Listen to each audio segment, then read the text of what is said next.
Қырғи мен бөктергі. Қырғи мен бөктергі ойда жоқ жерде кездеседі.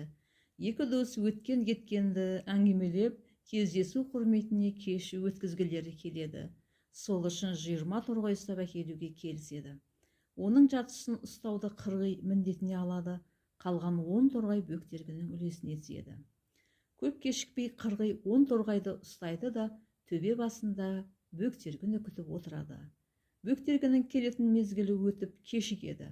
Ал бұлар кешті күн батпай бастауға уәде еткен. Ақыры шыдамы таусылған қырғи бөктергіні іздемек болады. Ұшып келе жатып алыстан бөктергіні байқайды.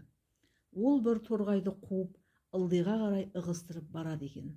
Сол сәтте қырғи да бөктергінің соңынан ұша жөнеледі. Қауырсындар терге малшынған, бөктергі торғайды біреуге аяғын соза түседі. Оның қатты шаршағанын көрген қырғи, торғайдан торғай қалдырмаған екен деп ойлайды. Сөйтіп бөктергіден асығыс: «Ау, бөке, қанша торғай ұстадыңыз?» деп сұрайды. Бөктергі болса алдындағы торғайды нұсқап: «Осыны алсам 9 торғай қалады» депті.